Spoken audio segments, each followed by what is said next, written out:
going on, everybody? Today is going to be a very beginner friendly tutorial on how to clean a carburetor start to finish. This is going to have no power tools and very minimum tools that you actually need to buy. You probably have everything you need. So no power tools, no fancy drills or anything. And we're just going to clean it. As you see, you could tell when a carburetor needs clean. You get this trail of gunk here. Matter of fact, see if I can get you better in the light here. You guys can see there is nothing but gunk in that. So we're going to clean this up. And like I said, this is going to be beginner friendly. So a lot of people who are already subscribed that are small engine mechanics probably know everything in this video. But this is for the people who might be just learning. So if you do like this kind of content, hit that like button, hit that subscribe button. But other than that, let's get into it. 90% of the time, it's going to be a 10 millimeter on the bottom. And this carburetor, so everybody knows, it's on a Honda GX190. Or is it 160? It's 160. Relatively the same machine. Now, if you notice here, our gasket is a little bit broken. I'm going to be honest with you, that's not that big of a deal breaker. So if we could remove the rest of the gasket, we could put that back in with no problems. So now you get this is the float area right here. So there's a little bar right in here. All you're going to have to do is just pull that pin out. Sometimes you can only pull it out one way, and then you can remove the float. On the bottom of the float is what they call the needle. On this one, it just comes right out. But when we put it back in, it's going to go in right there into that slot. Now this is your tube here. Inside you got a main jet and an emulsion tube, which feeds up to the carburetor throttle body, where this is the choke. And inside this carburetor here is a venturi. Right at the tip of that venturi, and the venturi is where it funnels, as it causes a suction of air to bring up, and it's like a straw, the emulsion tube, and down here the gas comes up through that venturi and out into the intake, so you get your mixture. Inside there is where the tube pokes out. You got two little holes here. This one is also to help air get in to bring up to the venturi for a little extra kickstart when the engine's not running. This other one goes to right here. This is called a pilot jet or an idle jet. But you can see the throttle is where a lot of that gum is. So now we're going to get to taking off all the little tiny parts inside this carburetor. We're going to start. On most Hondas, you'll normally see a black part where you can unscrew it here and then pop out the idle jet. On this one, it's just a plug really. So we need to clean in there. So that's just a Phillips on top. On a Honda, it will look like a little black, like a normal Honda, like a 5 horsepower engine. But as you can see in that hole, there's a little jet in there. We're just going to spray carburetor cleaner in there. Now from here, you want to find a flathead screwdriver that can fit in this. Now most flatheads, as you see on this one, has a wing tip here. That's to give the flathead strength. Every flathead will really have it. Now you might be lucky to find a flathead that is thin enough to go in the tube. As you see, this one goes in the tube. But the thing of it is, though, is this one, I grinded off those wings. So now it's just a straight flathead. I can grind the wings off of this to get it in there for a thicker flathead for bigger emulsion tubes. But this one's going to work fine. Now when you're taking one of these out, you want to push forward pressure here, because inside here is brass. Brass is a very soft metal. So while you're doing it, you want to kind of pinch it, like sandwich it while you're turning it. That will help ensure that you get it loose and you don't break that brass. Then you just unscrew it, tap it, and a lot of times these are stuck with gum. So what I do is I hold the carburetor up like this and tap on this tube. You can see some of the green stuff coming on that towel. Then I'll get in there and unscrew it some more. Now it's coming. Tap, tap, tap, tap, tap. Now from here I can pinch it and pull it out. And if you look into the light, and I'll show you at the end here if I can, you cannot see through this tube. So that is clogged. So that's one of the reasons this is not starting.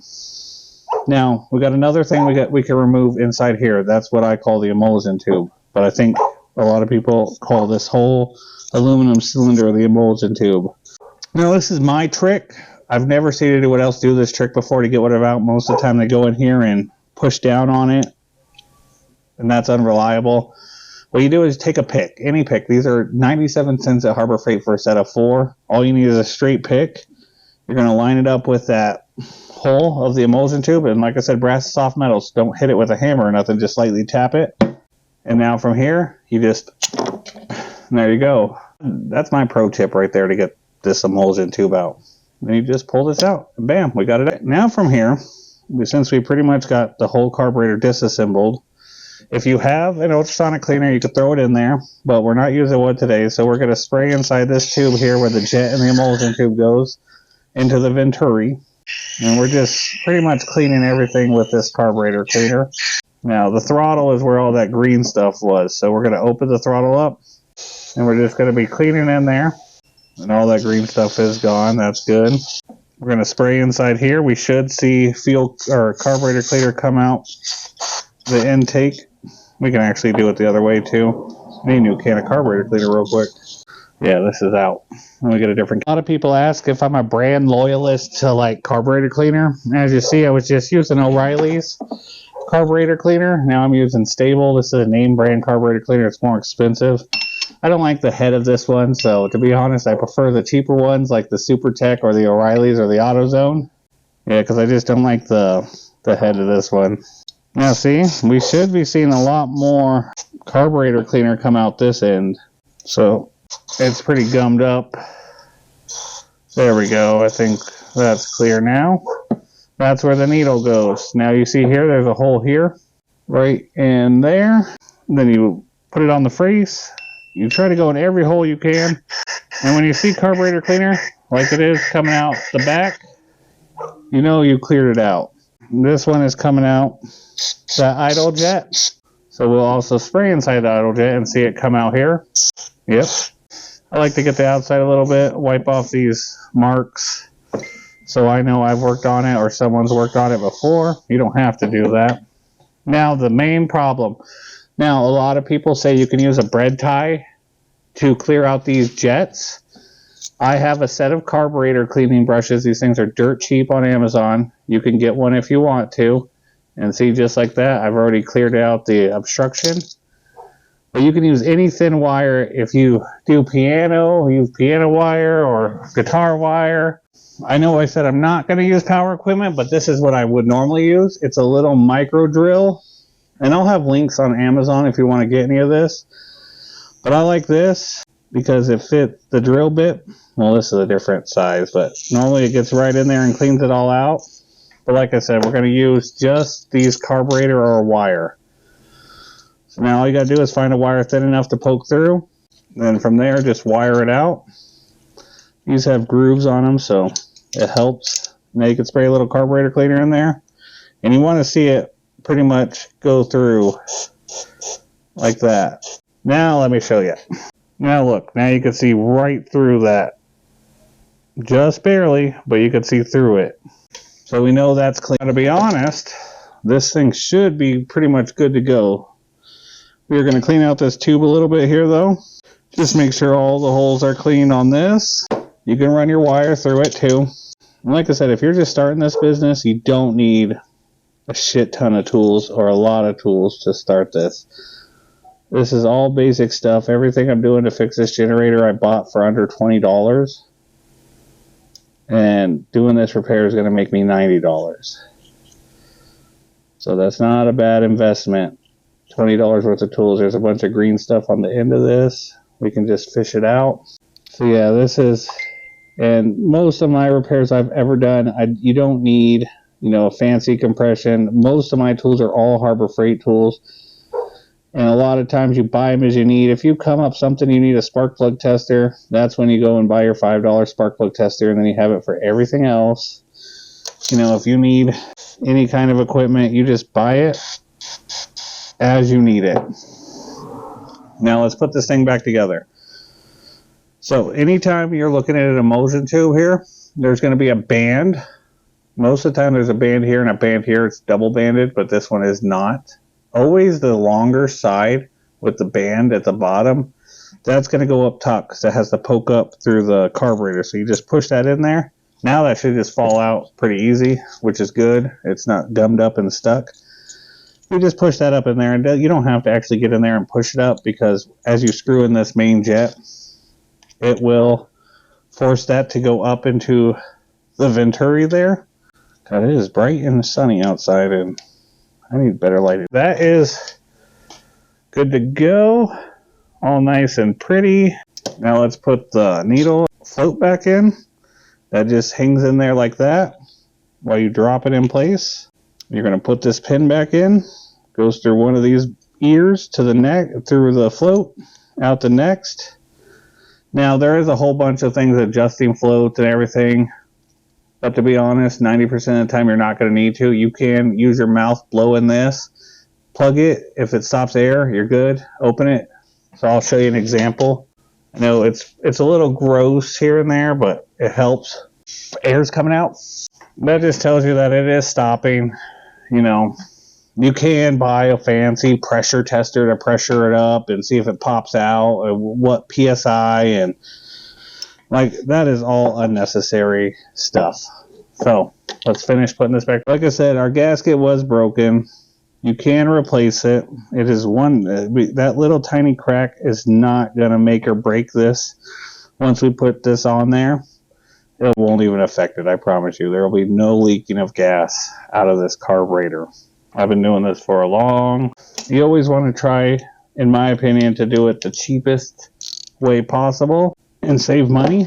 Now you want to make sure that this gasket here, this red part, is actually on there, because if you do not have any gasket on here, it will leak out. That is important. Now we'll just put this back on. Phillips, where the idle is. Now on this carburetor, it is basic. Most carburetors will be basic like this. So now all I got to do is put it back on the machine, which I'll do off camera, and then we'll start the pressure washer and make sure she's right. That carburetor we just fixed, like I said, is on a Honda GX160, and it is on a pressure washer. I'm not going to run it very long. I just want to make sure it starts and stays running. So it's on choke. Oh, maybe I should put some gas in there. Another thing too is after you clean the carburetor, you always want to turn on the gas first to make sure that there is no leaks. I'm pretty sure we're going to be fine. So gas is going in. Should check if it has gas, right? My whole video was on a carburetor. No, I need some gas. Let me put some gas in. This is also one tool everybody should have. It's a fuel transfer pump, and they're like $5 right now at Harbor Freight. For some reason mine's not working, but yeah, they're like, there we go, they're dirt cheap, and they make it easy to control fuel flow. You can get them at Walmart too for 10 bucks. They're normally like 10 bucks. So see, now I just do that and there's no spillage at all. So I recommend you getting one of these fuel transfer pumps as well. So now we know gas is in there. Let it flow into the carburetor a bit.